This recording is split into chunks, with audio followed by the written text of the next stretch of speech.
Hi, I'm Erica Ramirez, founder of Illy and host of What About Your Friends, a brand new show on the Ringer Podcast Network dedicated to the many lives of friendship and how it's portrayed in pop culture. Every Wednesday on the Ringer Dish feed, I'll be talking with my best friend, Stephen Othello, and your favorites from within the Ringer and beyond about friendships on TV, in movies, pop culture, and our real lives. So join me every Wednesday on the Ringer Dish feed, where we try to answer the question TLC asked back in the day, what about your friends?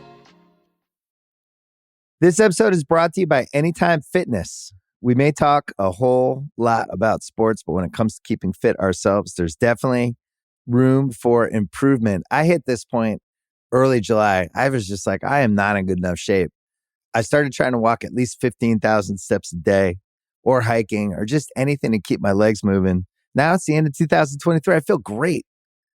I had a physical 3 weeks ago, and the guy was like, you're doing great. You're doing better than you were 3 years ago. I felt great. Whatever your goals are, progress is possible thanks to Anytime Fitness. Get a personalized plan and support from an expert coach anytime, anywhere.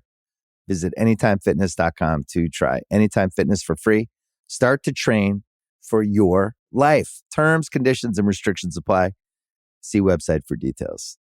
This episode is brought to you by Atlassian. Atlassian software like Jira, Confluence, and Trello help power global collaboration for all teams so they can accomplish everything that's impossible alone.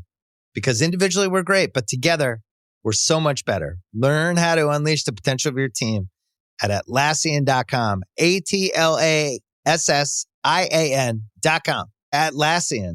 Tap the banner or visit this episode's page to learn more. I need support staff to clear the room. Stand up and walk now. Hello and welcome to The Watch. My name is Chris Ryan. I am an editor at TheRinger.com, and joining me on the other line, he's the fucking moron who said the biggest number. It's Andy Greenwald. Hold on 1 second. I just have to rummage to fruition. Just let me just finish. Andy, and then we're ready to go. Once more unto the breach. We talk about Succession. This will inaugurate our usual Sunday night potting about what has been probably our favorite show of the decade easily, but over the last 5-6 years.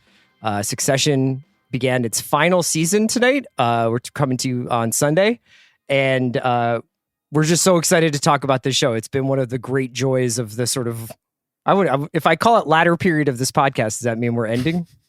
It is, but now's not the time to announce it. The twilight of our podcast? No, it's been one of the great joys to talk about this show with you. So Chris, remember the time we went to a diner and just talked about the afterlife together? That was when I knew that this podcast wasn't forever. And I was doing security for you at the time. That's a great place to start, man. One of the things that's so interesting about this, I want to get into a breakdown of the actual episode, but I thought a great place to start, just generally speaking, before I do this sort of plot synopsis as we get into this fourth season, is did you detect any slight whiffs, aromas of finality? You know, there was recently some news stories about Sarah Snook not knowing that it was going to be the final season until she basically got the scripts for the end of the end of this season. Obviously, some chatter about like, could there be spinoffs, and you know what would happen with that? And Jesse Armstrong he seemed to be unequivocal at points, and then equivocate a little bit about whether or not there'd be more here. But look, man, like that was the thing that was sort of hanging over this episode, in which not a ton happened, but you couldn't help but read what you were referencing, that scene where Logan is out to dinner with his security guard, Colin, for his birthday, and he winds up alone in a diner somewhere off of Central Park and is musing about whether there's life after death. Yeah, I mean, first of all, it's such a joy to have this show back. And what a joy to do it with you in this last season of our podcast, to do it together. We're going to say this 100 times over the course, if not more, over the course of the next 9-10 weeks. But the writing in this show is so exemplary. It is unparalleled. It's so muscular. It's so alive. And every single line, even the throwaways that you don't catch until the second or third viewing, which the show merits, are so considered. And because of all that, and because of how clear that was even in this season premiere, and Succession is a show that historically starts slowly and then builds and builds and builds, I'm actually feeling like taking Jesse, he's been on the pod 2 or 3 times, we can call him Jesse, at his word, which is that he has so said... he's kind of graduated into like Kate, that zone where if you come on twice, we get to call you by your first name. Yes, although weirdly, Elizabeth Moss graduated to Lizzie after like one time she called in. That may have been presumptuous. It's notice she hasn't come back. I'm beginning to take Jesse at his word, and he said this in some of the pre-release press, that he wasn't certain it was over until he was writing the scripts. And I believe him.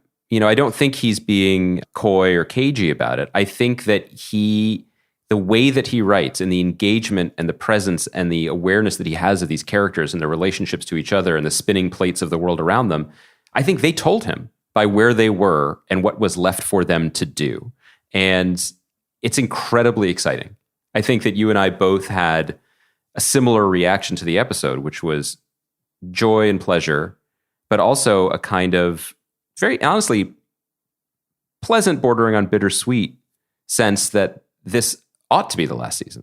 Mm-hmm. That there needs to be an end game for it to have, and this is a tough word to use, but for it to have mattered, Yeah, this shows the gravitational pull that this show is in, where it's pulling it from being this hilarious satire of the grotesquely rich and the power brokers of the universe, and pulling it into kind of being a prestige drama that is also an incredible portrait of the human condition in a variety of different ways, has been kind of low-key the most fascinating part about it to me when you're talking about it almost as like a text. Like, I think various characters on this show resonate with me in different ways, and then it reliably cracks me the fuck up 5 or 6 times an hour.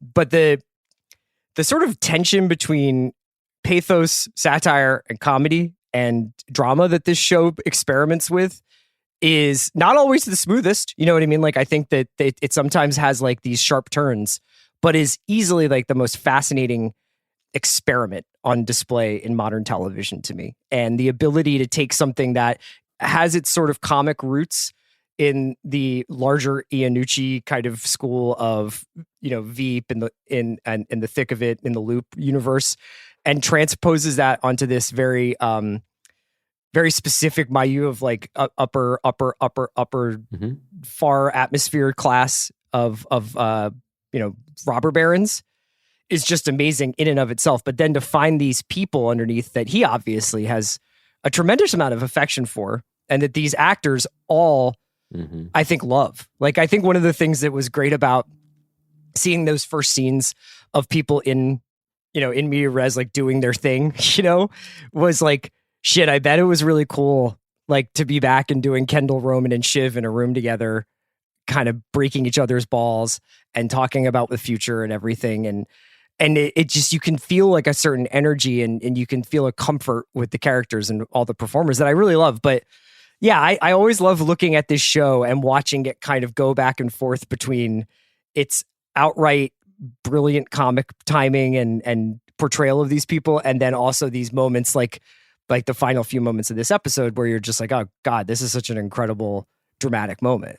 Well, here's the thing. You ding me fairly for falling back on my old chestnut about shows teaching you how to watch them. But let me give you the flip side of that coin, which is that when the die is cast and shows are ending, by choice or with the knowledge that they're ending, that's when all the versions of the show that you thought you were watching or that maybe you were enjoying or talking about with your friends or memeing, they fall away. And all that's left is the intention of the people making the show. You can no longer, just sort of be spinning theories and questions and taking pleasure in the sense that this might keep going on forever. And that is when I think authorship does matter. Now, that's a whole separate conversation because I think even Jesse is a modest guy and many people contribute to it. His writer's room is starry and brilliant and et cetera, et cetera.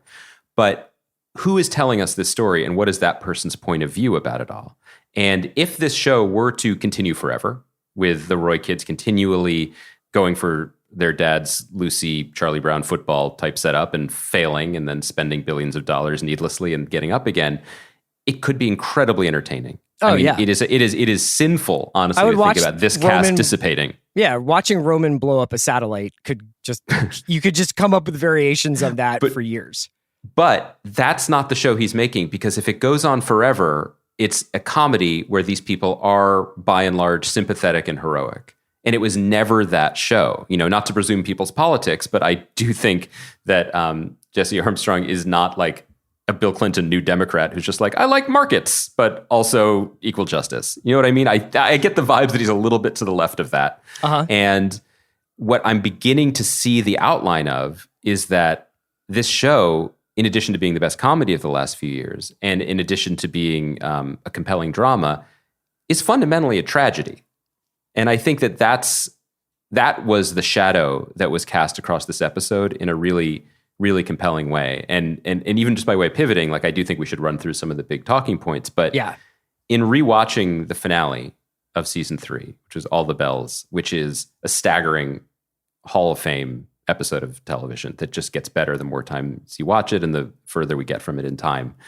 The line that stood out for me wasn't from that incredible, like almost Renaissance painting of Kendall in the dust with his siblings around him.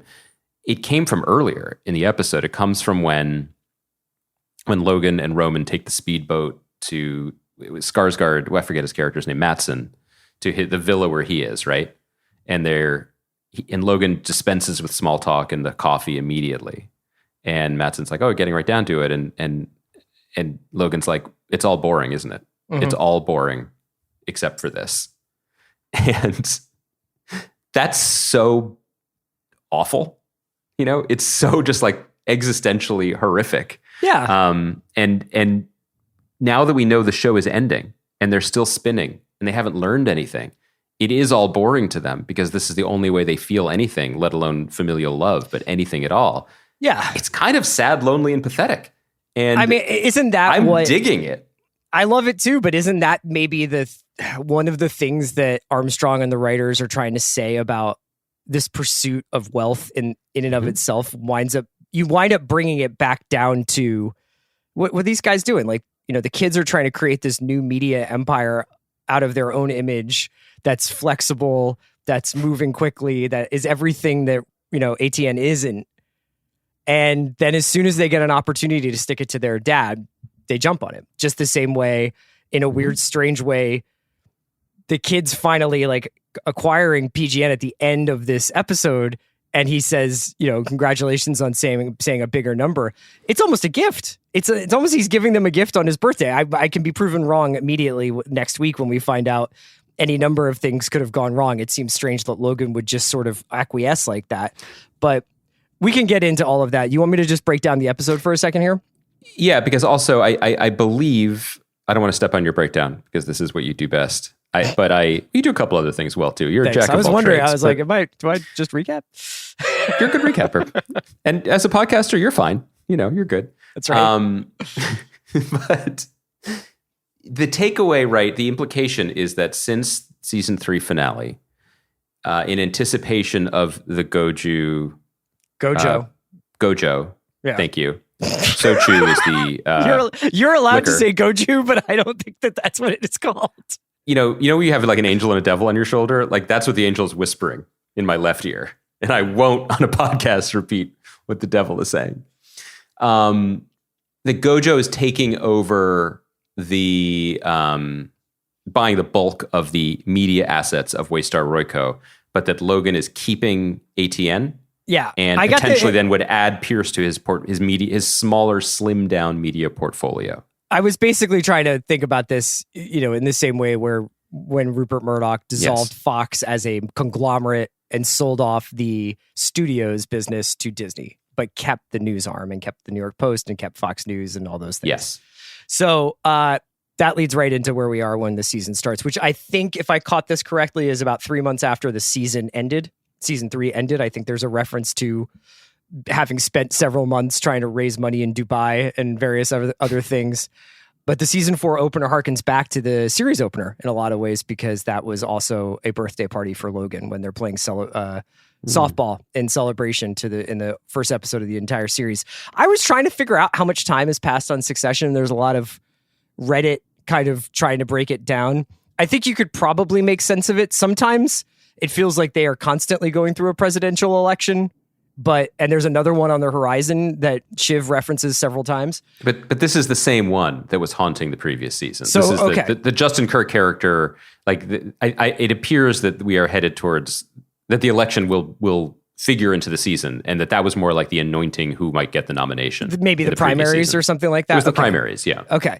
In any case, so basically this is essentially a negotiation episode. Logan is stewing about getting older and his deal with Gojo imminently approaching, and the breaking up of his company imminently approaching. But he's not being surrounded by the ones he loves to hate. The kids are on the other side of the country, and Logan is largely surrounded by like the senators, the Jerrys, the Franks of the world, Connor, Tom, while the kids are off in Los Angeles plotting out this, as Kendall describes it, Substack meets Masterclass meets The Economist meets The New Yorker, which I guess is kind of just Substack.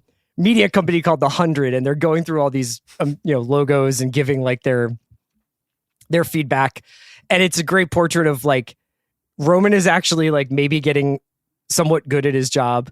Kendall comes in eating what I imagine to be organic beef jerky or some sort of acai bowl powdered into a bag, and Shiv is playing both sides against the middle, taking meetings with, I believe, a Democratic presidential hopeful, Jimenez. Yes. Okay. So we got all that. To the extent that I understand multinational media conglomerates and their mergers, like I said, I think Logan is planning to break up Waystar Royco, give this sort of bricks and mortar or pipes to Lucas Matson over Gojo, and then spin off the news division. And he wants to, like you said, buttress the news division by buying this Condé Nast-esque company, PGN, which is run by Nan Pierce and her kids and the cousins and all these other people who are kind of New England aristocracy. The action of the episode switches back and forth between New York and California as the two sides of the Roy family vie for PGN.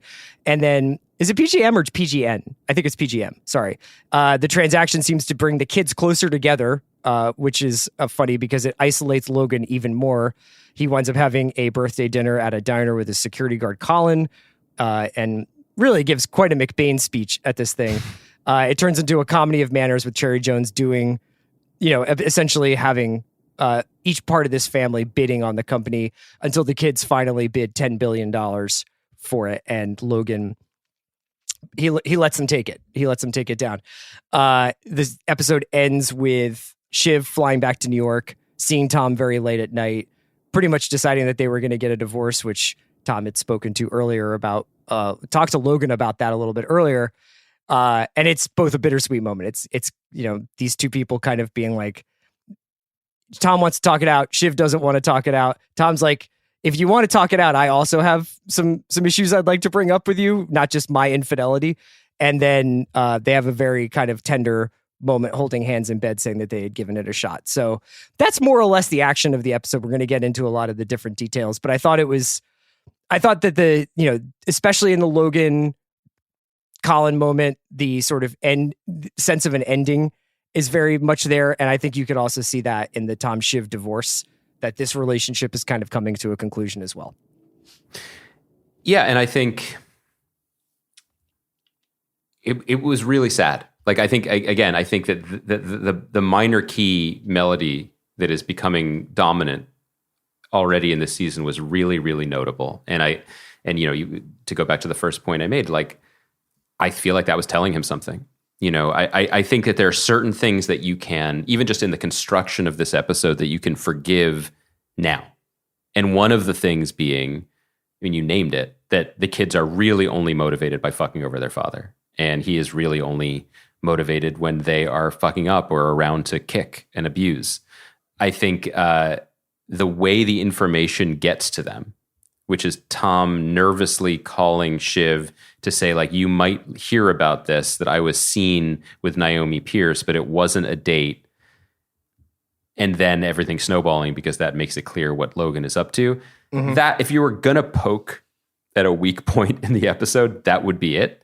Because Tom is many things, but he is also careful, and I think that it plays into the larger scheme of like, what is he more vulnerable to, personal or professional? But that was a little convenient.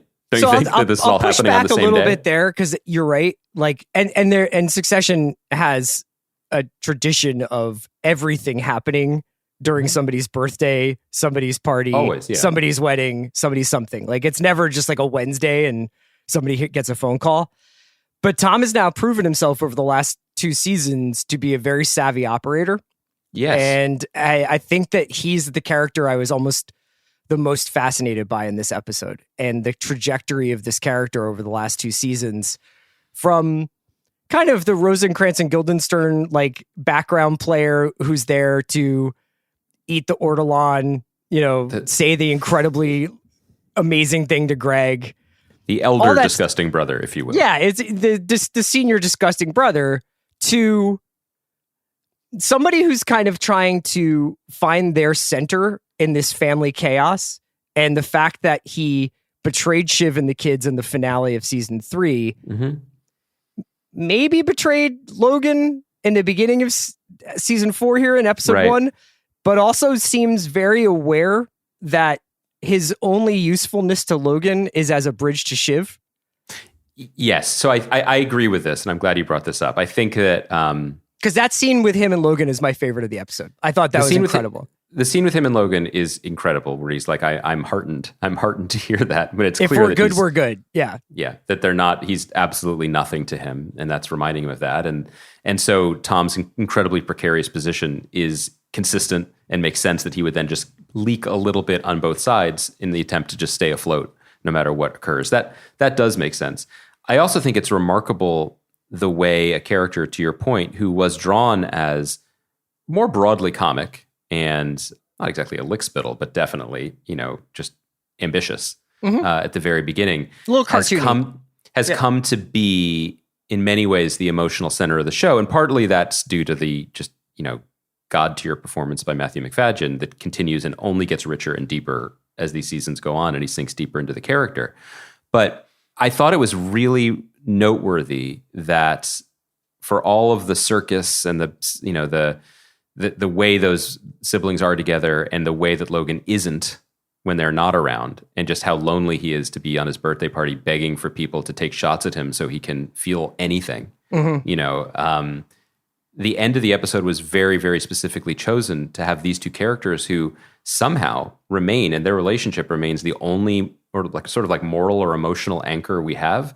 And as I was watching that moment on the show anyway, and as I was watching that moment of them saying things and evading and, Tom emoting with his eyes and Shiv turning away, when they lie down on the bed, is this, I didn't rewatch all 3 seasons, so I cannot speak to this, but it certainly felt like this was the first time 2 characters on the show have been silent together, maybe ever, and certainly in a long, long, long, long time. The last time any significant character on the show was left alone, he sank to the bottom of the pool. Yes. The show turned that point you were making about there's always seems to be a party from a bug into a feature, in the sense that they're so desperately lonely. And the only human connection that sustains them and keeps them alive is being abused by their quote unquote loved ones. Yeah. And they don't shut up. They cannot shut up. One of the more striking things about rewatching that finale was I think my memory of the Kendall in the dust scene was Jeremy Strong's astonishing performance when he's confessing what happened to the kid.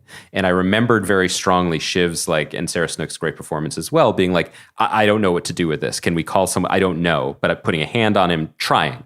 I forgot that the most honest part of that whole scene is Kieran Culkin's performance, when he's just like, you think you had it bad. I couldn't get it. I waited 45 minutes for a gin and tonic.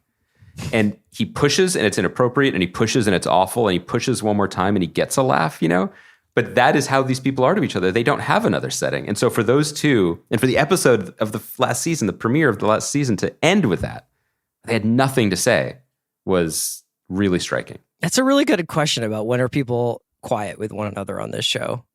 I guess you could go back to Safe Room when Shiv and Kendall hug. I think that's when he's like, it's not going to be me.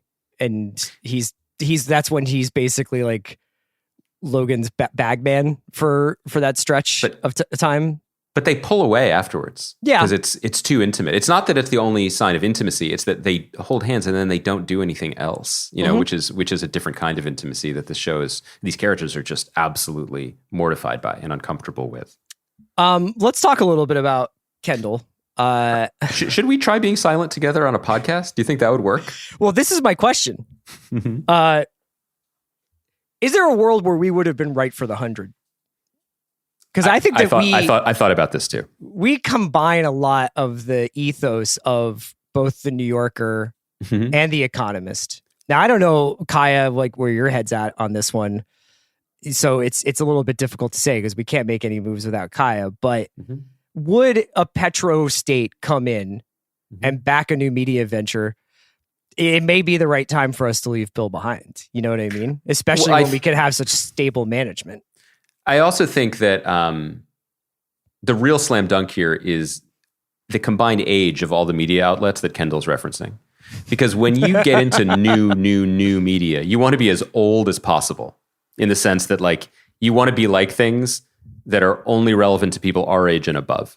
Well, so it's so funny you should mention that because I was like, for a second, I was like, oh, I wonder if this is a consequence of it taking maybe a year to make a TV show because would there have been an AI chatbot joke somewhere in here?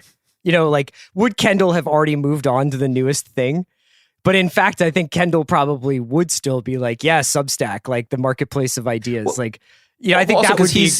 He's a Roy, which is in and of itself obsolete, right? Like that's what made it so perfect because the idea of what innovation has become, which is I'm just going to take a bunch of things and put my arms around them and then sell it to you. Yeah. You know, like these companies, especially in the last few years when and I'm, you know, thinking about some great podcasts that Derek Thompson did recently talking about this, although he clearly wasn't the only one, but like money was cheap. So you could borrow stuff and you could like subsidize your whatever to get shareholder growth or get, you know, go public or whatever the case was. But like all these companies that were like, you have cookie pans now, but you've never had them be blue. What if we had took the middleman out of cookie pans? Yeah. And like just straight to you. And it's just like, wait, what? Like it does look good on Instagram, but excuse me, I don't even bake that often.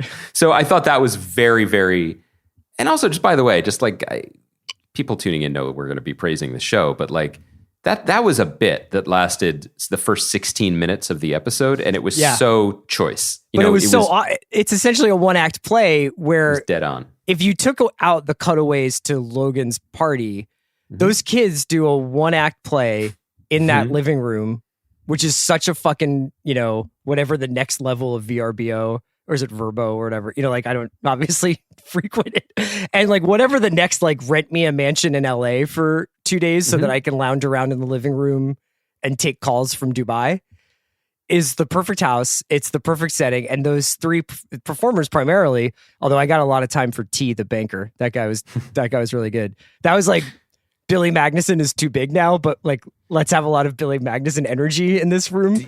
Yes. Also, you could help me with this, but like, because as you know, and increasingly our listeners know, like I really do listen to a lot of sports podcasts because that's what I do when the Philadelphia sports teams are good. Yeah. And these three just knowing how to play with each other, you know, because for all the talk and the chatter and the like social media spackle about like Jeremy Strong acts in a weird way and some people think it's weird, throw all that out and the show doesn't work without him. Right. His energy, his performance, his choices, his commitment, its insightfulness about what makes this total fucking weirdo, made up weirdo tick is so crucial. And the way it opens up the field for what Sarah Snook does and what Kieran Culkin does. So for them to play with a feeling of freedom, right? Like it's a remarkable offense, let's just say. And I love long running TV shows for many reasons. One of them is this, that when Jesse got his writers together and they're like, how are we going to start the season?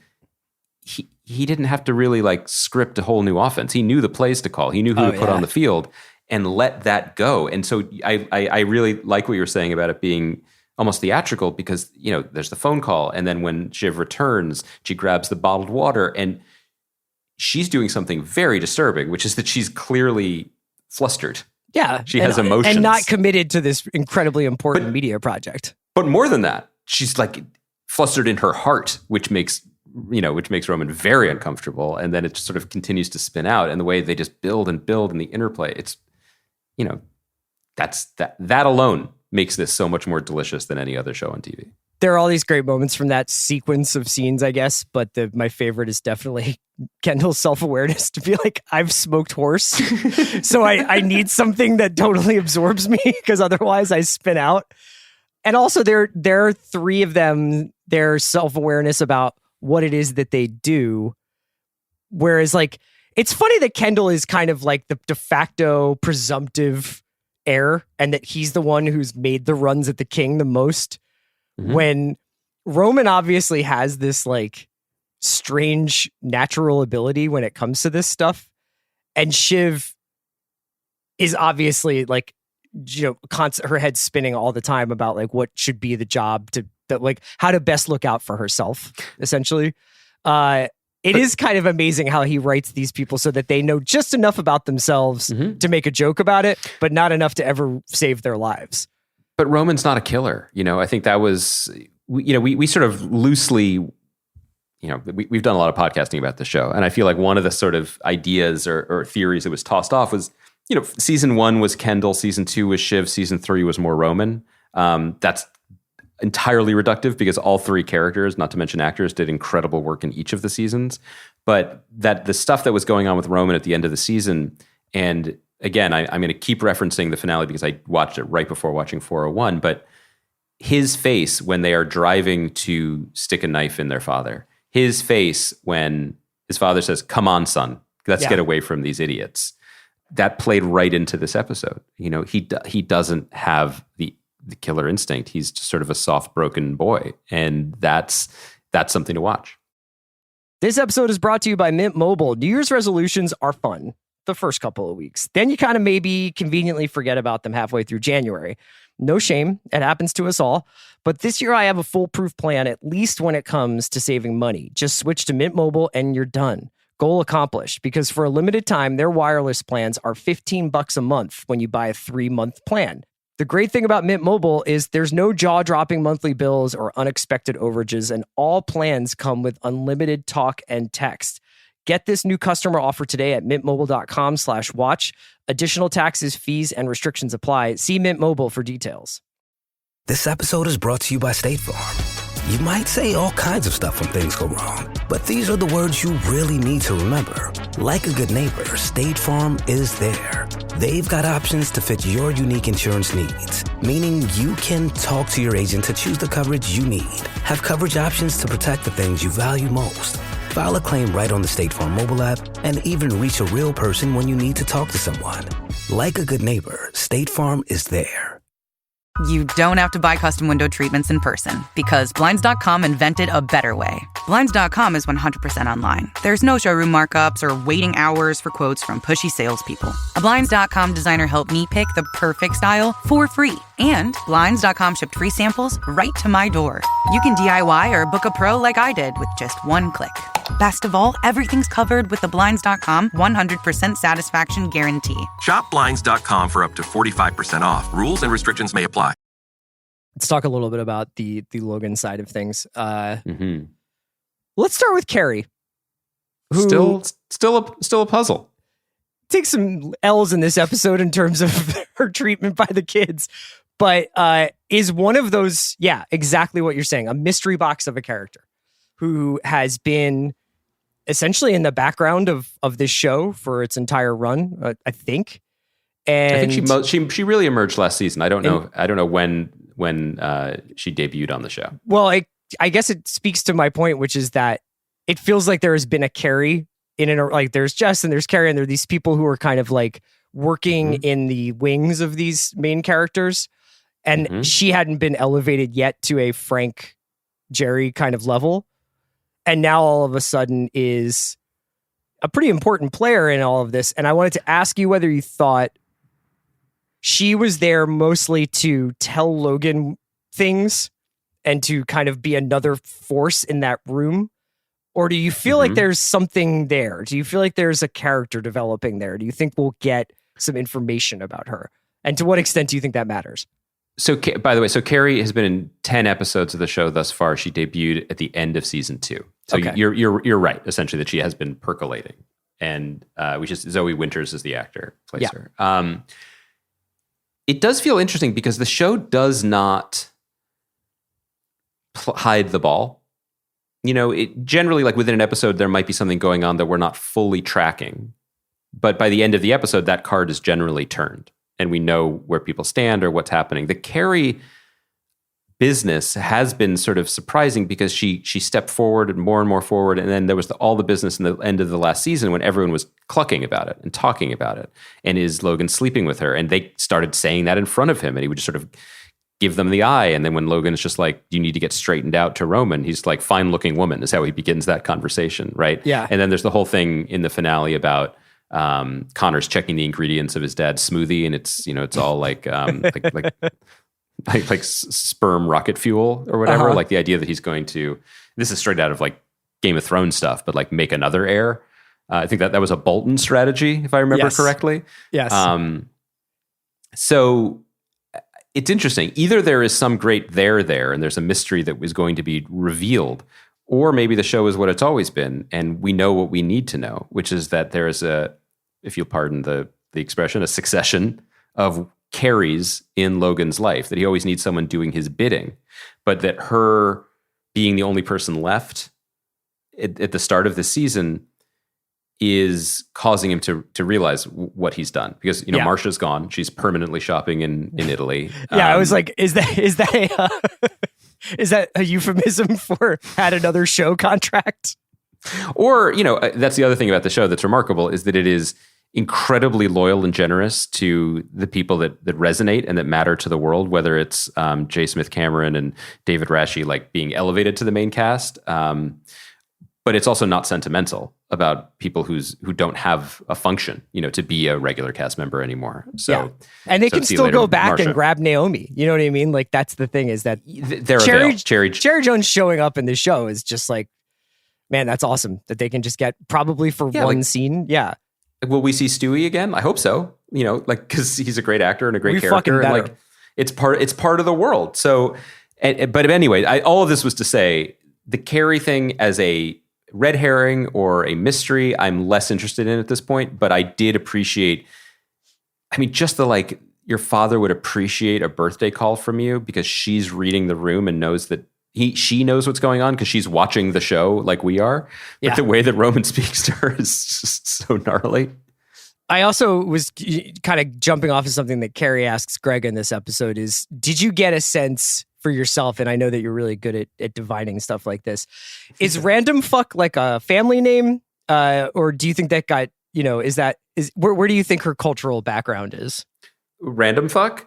I mean, I can speak from some familial experience that things at Ellis Island got real testy and bored, There's the Andy Goju that I was waiting for. Well, look, like when it's not Goju. Well, no. Okay. So what happened in Europe was they said Goju. They invested heavily in Goju stock, and Jews went to Ellis Island. And that's how you end up with scenarios where there's like a lot of people, okay, a small percentage of people in these American streets with the last name Greenwood. And then some of us are Greenwald, where like the guy at Ellis Island was like, I'm going to translate half your name. Yeah. See how that fucking feels. So yes, I do feel some ethnic kinship with Miss Random Fuck, but I think it may have been just an epithet. So Andy and I are recording this in a little bit of a vacuum, so we haven't seen like a ton of recaps or explainers about this. But did you read Bridget Random Fuck as the Pierce who is at Logan's birthday party? Mm-mm. Because isn't there a Pierce who's like tagged in a picture? Oh, there's a reference to that, because no, I think that it's more that, so, this was beginning last season with Comfrey, who I hope does return at some point. Great character and great podcaster. I know you've always been a fan. Yeah. Greg is kind of feeling himself a little bit and like maybe realizing that he can maybe do whether it's due to his money or his insane height. He can pull a different class of lady and is just sort of feeling it a little bit, maybe along with his disgusting brother, Tom. But again, it was just such like a beautifully constructed Greg plot that he would feel himself a little too much, in addition to being felt too much under the watchful eye of Logan's CCTV cameras, which I think was a lie, but still is really funny. It doesn't matter. And then Greg being like, we put our hands in each other's pants. We rummaged. They rummaged. to fruition. Anyway, there's no way that woman could be a Pierce because she was like, and then I went up to Logan and was like, congratulations on this sale, ka-ching. It's so funny. Yeah, but like one of the things that I think when I watch the show is who gave them the memo? Who gave them the memo that these are the $200 t-shirts you wear under a $500 blazer, and these are the $200 t-shirts you wear as pajamas? This is where you hang your sunglasses. You know what I mean? Like dressing anonymously but extravagantly is what you do. You know what I mean? And that one of the many brilliant things about the show is that throughout its run, Greg has never gotten that right. Mm-hmm. There was one thing wrong that he wasn't told any of that. So he's learned how to dress now, and now he's learned how to speak to people or maneuver or flirt. But fundamentally, he is a bull in a china shop, and it's just funny, man. His reaction when Colin's like, "I got to get this woman out of here now." Mm-hmm. And he's just like, we all must do what we are asked. What does he say? This is what you must do. Does he call it Abu Ghraib or Bagram? Or I don't want to see what happens at Guantanamo. Yeah. It's rough. Here's my Tom thing. I'm sorry to circle back to this, but I kind of had Tom and Greg together. Pull me in if I'm going astray here. Sometimes we have talked about, or I guess lightly critiqued the show for there being soft resets on characters, especially after emotionally significant moments, specifically Kendall, but I think the same applies to Shiv, where situations will happen. There could be a betrayal, a breakdown, a breakthrough, whatever it is. Somebody is like vulnerable, exposed, yada, yada. And then it somewhat feels like in the next episode that we see them because some time has passed or whatever, but also because it's convenient to the rinse and repeat nature of television, that Kendall is not always going to feel battered and bruised, right? Like he's going to walk in and go, "Oh, Romy!" Like he is going to have his swagger back to some extent, even if it's empty. And I accept that. Mm-hmm. The thing that actually jumped out at me about this episode the most was that Tom was different since the moment at the end of season 3. I agree with this. And that Tom, I wouldn't say was confidently navigating that room, but was the guy on the phone, was kind of funny with Greg in a way that was almost like, you small fool, like you don't understand the bigger game here, you don't do something like that. Was clear-eyed with Shiv and was just kind of like, do we want to talk about who hurt who in this relationship? And seemed altogether a different guy in a way that made step-by-step sense. Like the guy who we see 3 months since the season finale is somebody who I think has gone on that journey. Whereas sometimes I think characters, Kendall, the kids specifically, will kind of go back to they'll regress to the norm of their character. And so Roman will go back to being a smart aleck, and Kendall will go back to being the prince who was promised, but who was also full of shit, and Shiv will be kind of an operator. Do you think I'm out? Is that too out there?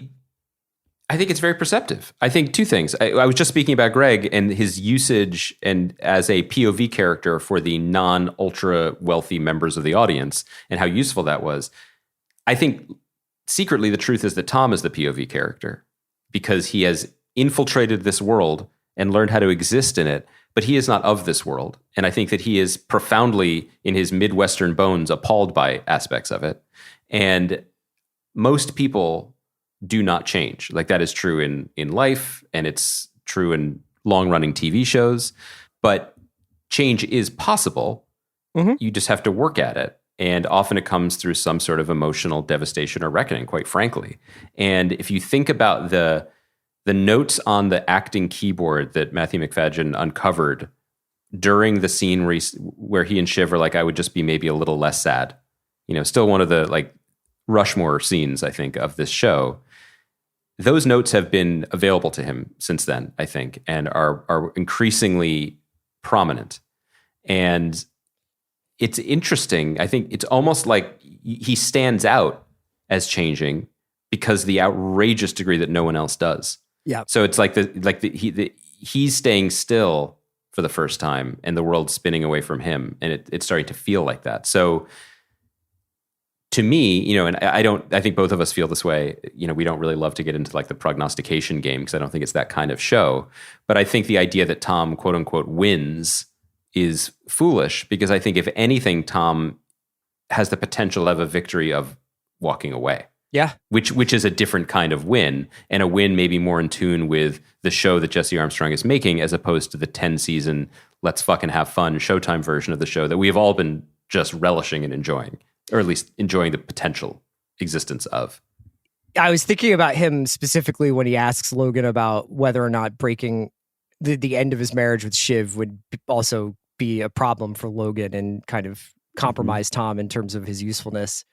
Because when they're doing the bidding, when the kids are bidding against Logan, and really the only financial conversation that they have is how their banker would rather make $35 million in fees off of a major acquisition than $5 million in fees by doing like a VC round to start the 100.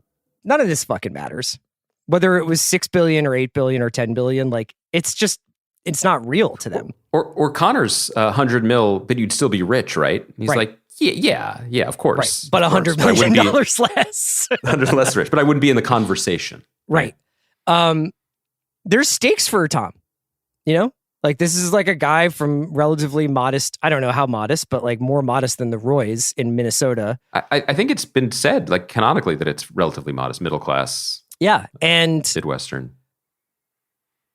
I think one of the things that happens in the world of this show, but I think even in the real world, where if you have this kind of political, not extremism, I don't know what I'm trying to say, but like basically if you work at Fox and you come out of Fox now, let's just say, I would imagine that Fox being on your resume would maybe raise some red flags for some people, and they'd be like, what do so what did you do at Fox News? So let's just say Tom leaving ATN would be like, it's not like he's going to go work for MSNBC, right? Like it's maybe he would, but like my point being is like Tom is in a situation where the things that he has acquired could be taken away from him. The kids live in a world where nothing they do can stop who they are.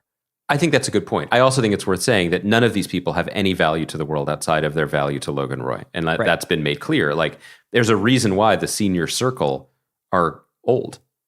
I mean, there's a reason why Peter, Jerry, and Carl are all getting up there. They're not getting golden parachutes. They're not going to work somewhere else, and that's reflected in their behavior. But similarly, like the kids can make themselves feel relevant, but nobody's trying to poach them as executives. And I think the best evidence of all of this is that is Jeannie Berlin's character, right? Sid, I think. Like, yeah.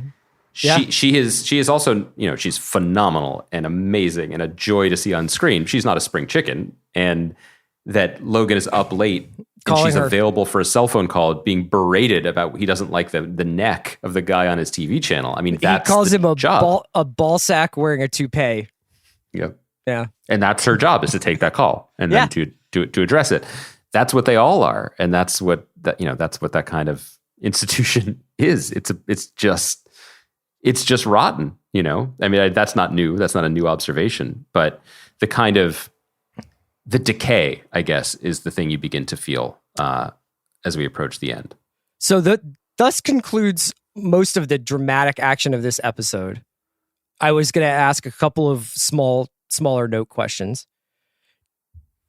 So Nan Pierce is in Napa or Napa adjacent? No, Santa Barbara. They were drivable Santa from Barbara, LA. because I was wondering, if like the light had been significantly changed by the time they arrived at Nan's.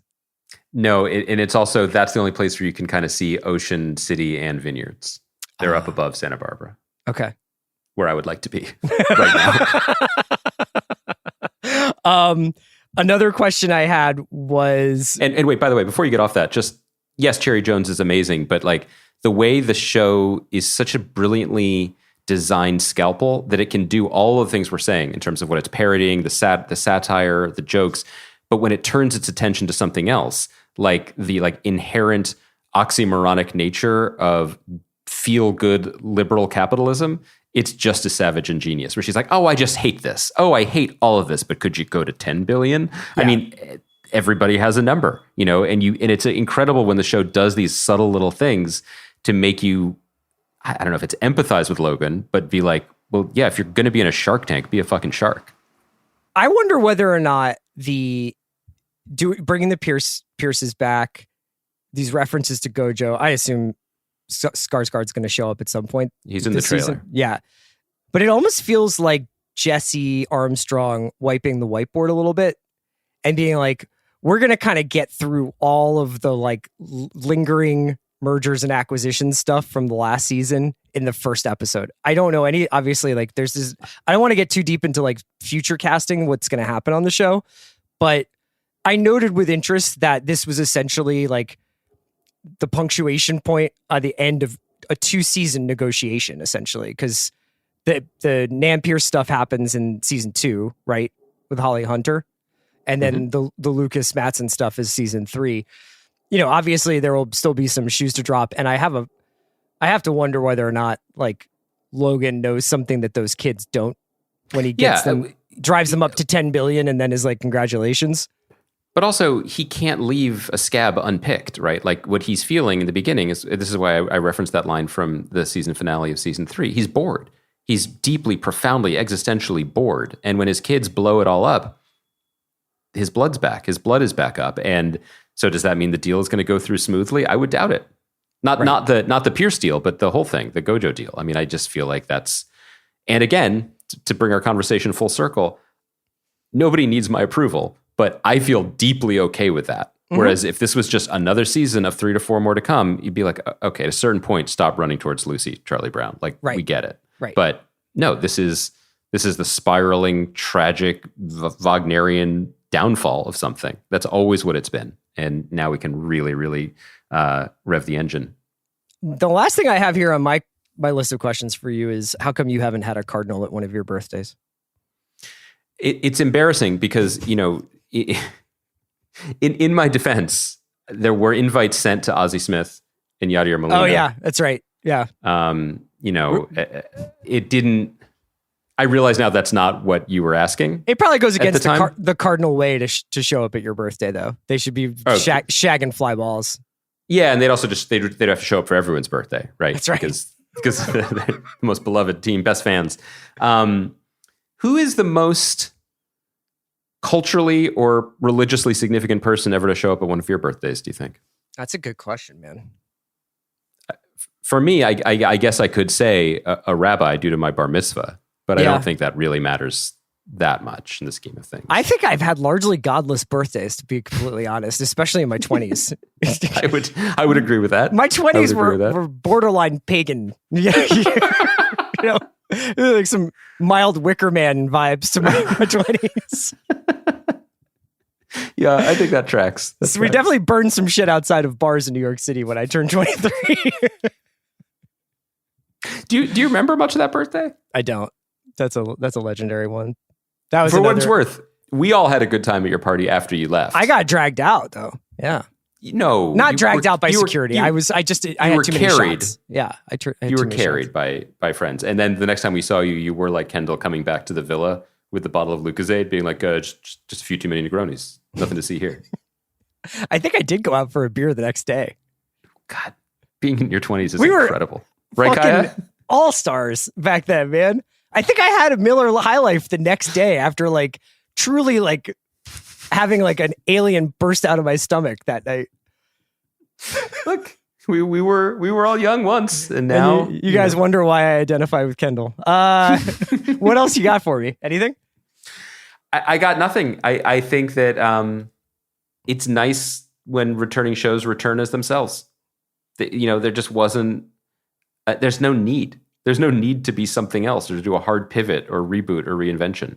So let's go. I also think, again, and we'll talk about this more as the season goes on, but things begin to fall into place and make sense retroactively, right? Because now if you're thinking of it as a 4-part story, all of a sudden it's one story. Yeah. It's not just, the season 2 business was about the Pierces, and then we'll have a different business in season 3. So it's just that it's a really cool And I know we're going to feel sad. We're going to feel cheated. We're going to feel disappointed in some ways when the show's over and when it doesn't come back. It definitely is the end of something, not just in terms of this type of storytelling or this specific show, but it feels significant for it to be ending in a year when Hollywood is in such flux and the TV business in general. But it is really cool to know that this is planned and it's driving in a direction and it's driving there fast. And we're going to get to see what we get to see along the way. And where it's driving is a Scandi noir about a woman detective living in Copenhagen named Bridget Random Fuck. But with the how would they format that to make it like a Scandi show? Oh, well, yeah, you'd have to definitely put some dots over some of the vowels. Like, it would definitely get a little some umlauts in there. Yeah. Okay, Andy. So we're going to be doing this Sunday nights going forward. Everybody should check it out. We've also got an abundance of stuff on the Prestige TV pod right now, talking about Succession, talking about Yellow Jackets, talking about everything else. So lots of TV podcasting for you to take in. Greenwald, great to see your face. Thank you all, as always, to Kai and McMullen. And we will be back on Thursday.